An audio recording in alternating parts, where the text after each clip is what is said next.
What do you want? Another video? Can't you see I'm studying for AP Euro with Mr. Cyril next year? Fine. Pass me the computer with the Wikipedia page. Hello, I'm Regina Bradbury, and on this episode of Regina Does Miguel's Art History Homework, we will be learning about Leonardo da Vinci. Leonardo da Vinci. Oh wait, no. That's Michelangelo. I almost pulled an Ava.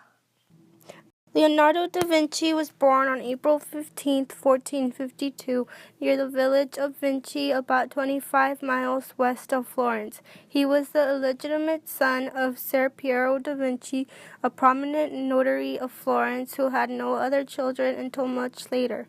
Ser Piero raised his son himself, a common practice at the time, arranging for Leonardo's mother to marry a villager when Leonardo was 15. His father apprenticed him to Andrea del Verrocchio, the leading artist of Florence and a characteristic talent of the early Renaissance. Verrocchio, a sculptor, painter, and goldsmith, was a remarkable craftsman, and his great skill and passionate concern for quality of execution, as well as his interest in expressing the vital mobility of the human figure, were important elements in Leonardo's artistic formation. Indeed, much of Leonardo's approach to art was evolutionary from tradition rather than revolutionary against it, although the opposite is often true of his results. After completing his apprenticeship, Leonardo stayed on as an assistant in Verrocchio's shop, and his earliest known painting is the product of his collaboration with the master. In Verrocchio's Baptism of Christ, Leonardo executed one of the two angels, as well as the distant landscape, and he added the final touches to the figure of Christ, determining the texture of the flesh. Collaboration on a major project by a master and his assistant was standard procedure in the Italian Renaissance. What is special is that Leonardo's work is not, as was usual, a slightly less skilled version of Verrocchio's manner of painting, but an original approach altering it. About 1478, Leonardo set up his own studio. In 1481, he received a major church commission for an altar piece, the Adoration of the Magi. In this unfinished painting, Leonardo's new approach is far more developed. A crowd of spectators with odd and varied faces flutters around and peers at the main group of the Virgin and the Child, and there is a strong sense of continuing movement. In the background, the three horses of the kings prance among intricate architectural ruins. However, the painting also illustrates Leonardo's strong sense of the need for a countervailing order. He placed in the center of the composition the Virgin and the Child, who traditionally in paintings of this theme had appeared at one side of the picture, approached by kings from the other side. Similarly, the picturesque ruins are rendered in sharp perspective. Leonardo's first Milanese painting is the altarpiece Virgin of the Rocks. It exists in two versions. The one in Paris is earlier and was executed by Leonardo. The one in London is later, and there is controversy as to whether Leonardo participated in its execution. A religious brotherhood in Milan commissioned an altarpiece from Leonardo in 1483, and it is also a matter of argument as to which version is the one that was commissioned. Some scholars believe that it's the London work and that the Paris version was painted while Leonardo was still in Florence.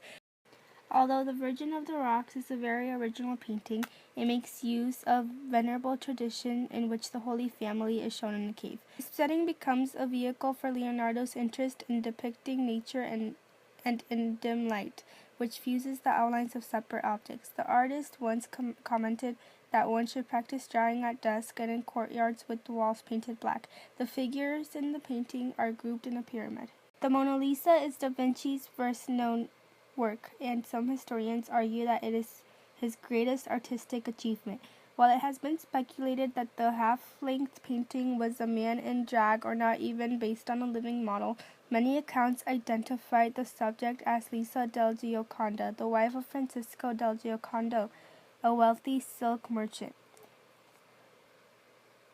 While historians believe that the painting was commissioned for their home and to commemorate the birth of their second child and never hung in their home, as Da Vinci never delivered it.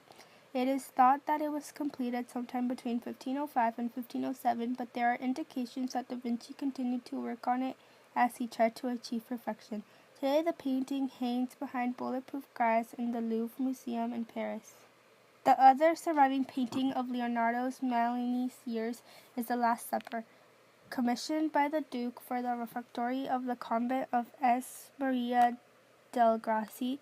Instead of using fresco, the traditional medium for this theme, Leonardo experimented with an oil-based medium. Because the painting in true fresco makes areas of color appear quite distinct.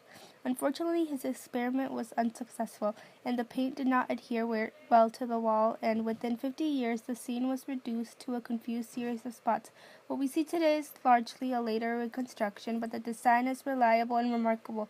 The scene seems at first to be one of the tumultuous activity in response to the dramatic stimulus of Christ's words, "One of you will betray me," which is a contrast to the traditional static row of figures. But the 12 disciplines form 4 equal clusters around Christ, isolated as the 5th unit in the middle. Other than being a great artist, Leonardo da Vinci was also known for being a great scientist, inventor, and anatomist. Due to his highly inquisitive nature, Leonardo began hundreds of projects to learn about the world around him. His projects were ranging from painting to war machine invention, but never brought many of his projects to completion. Most of his scientific theories and inventions never made it past the notebook stage. However, ingenuity of his ideas is still being used today. Leonardo da Vinci had a strong curiosity and refused to believe in what his observations could not prove. For example, though his studies of fossils, he refuted ideas such as the Great Flood from the biblical era of Noah, who built the ark. By his studies refuting the flood, Leonardo also predicted the 20th century idea of plate tectonics by considering the possibility of uplift in mountain building. Many things that Leonardo da Vinci accomplished, the facets of his life that may be the most interesting would be his advances in science, especially anatomy and physiology. Through his dissections, he gained an understanding of the respiratory system, skeleton and muscle tissues, brain anatomy, and digestive and reproductive systems. He advanced human knowledge and understanding to a new level never before comprehended before the age of the Renaissance.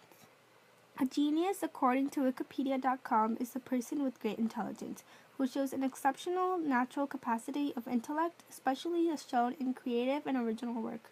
Geniuses always show strong individuality and imagination, and are not only intelligent, but unique and innovative. Leonardo gained his intimate knowledge of the world despite lacking a formal education and despite facing seemingly insurmountable odds. His work is not only creative and original, but revolutionary.